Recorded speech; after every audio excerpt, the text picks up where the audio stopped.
Hi everyone, path finder के fluid mechanics का MCQ number 7 discuss करेंगे। इस क्वेश्चन में एक सिलेंड्रिकल कंटेनर है, उसका बेस का एरिया गिवन है, इस कंटेनर के अंदर वाटर है और एक आइस का पीस है जिसको एक स्ट्रिंग के मदद से इस कंटेनर के बॉटम के साथ टाई कर दिया है।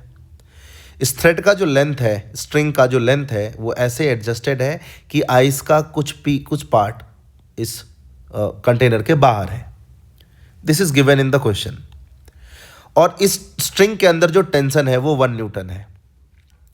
The question is asking how much and in what way will the water level in the container shift when all the ice melts.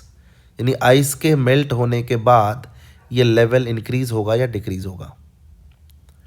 तो इसको कैसे अप्रोच करेंगे आप ये सोचिए कि जब ये मेल्ट नहीं हुआ, जब ये इस कंडीशन में है, तो ये आइस वाटर का कितना वॉल्यूम डिस्प्लेस कर रहा है, वो डिस्प्लेस वॉल्यूम निकाल लो। और जब ये वाटर बन जाएगा तो उस वाटर का कितना वॉल्यूम फॉर्म होगा वो निकाल लो। जो वाटर का वॉल्यूम फॉर्म होगा वो अगर डिस्प्लेस्ड वॉल्यूम से कम हुआ तो लेवल विल डिक्रीज, और जो वाटर का वॉल्यूम फॉर्म हुआ वो अगर इस डिस्प्लेस्ड वॉल्यूम से ज्यादा हुआ द लेवल विल इंक्रीज। हमें वही चेक करना है। तो पहले तो अभी एनालाइज करो कि कितना वॉल्यूम डिस्प्लेस हुआ है। तो उसके लिए हमें फोर्स लिखना चाहिए। इस थ्रेड में टेंशन टी जो 1 न्यूटन है, बाद में लिख लेंगे, टी अभी लिख रहा हूँ। और इसका एक mg लग रहा है, इसका वेट जो इस आइस के पीस का जो वेट होगा। और ऊपर लगेगा buoyant force which will be density of water into volume of ice inside the water. इसको मैं वॉल्यूम डिस्प्लेस्ड लिख रहा हूँ into g. In equilibrium, you can say that net downward force T plus mg will be upward force rho w vd into g. तो vd will be T plus mg divided by rho water into g. ये है volume displaced. ये equation 1। अब जो नया volume of water form हुआ आइस के मेल्टिंग के वजह से, उसको मैं vd डैश लिखता हूँ। Let vd dash is volume of water formed due to melting of ice।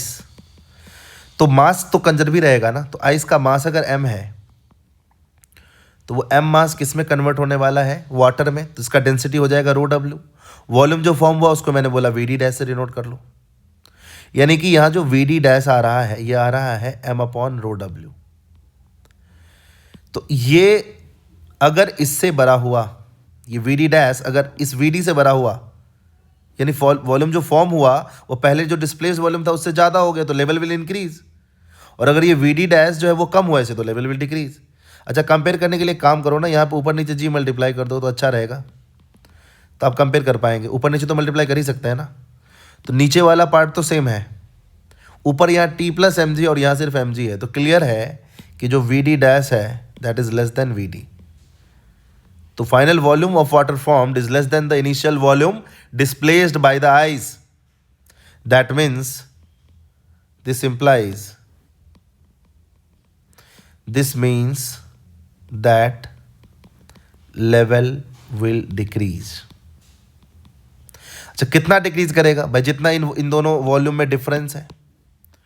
तो decrease in the volume is, हमें लेवल चेक करना है, लेकिन अभी तो डिक्रीज इन वॉल्यूम लिखो पहले।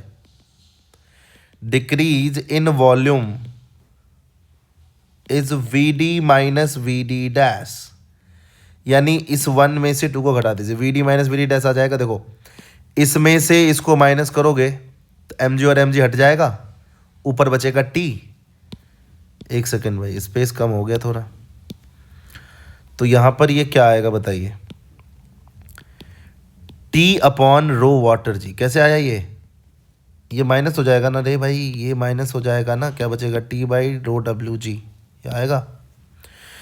इतना वॉल्यूम डिक्रीज हुआ। अच्छा, टेंशन था 1 न्यूटन, रो ऑफ वाटर है 10 टू द पावर 3 और इनटू ये 10 यानी 10 to the power -4 metre cube. इतना वॉल्यूम घटा। और एरिया तो आपको पता है ना बेस का क्या है, तो एरिया इनटू हाइट जो घटा वही हम लिखेंगे ना वॉल्यूम डिक्रीमेंट को। तो बेस का एरिया है 400 सेंटीमीटर स्क्वायर। तो 400 इंटू 10 टू द पावर -2 ये एरिया आया ना, इनटू हाइट डिक्रीज।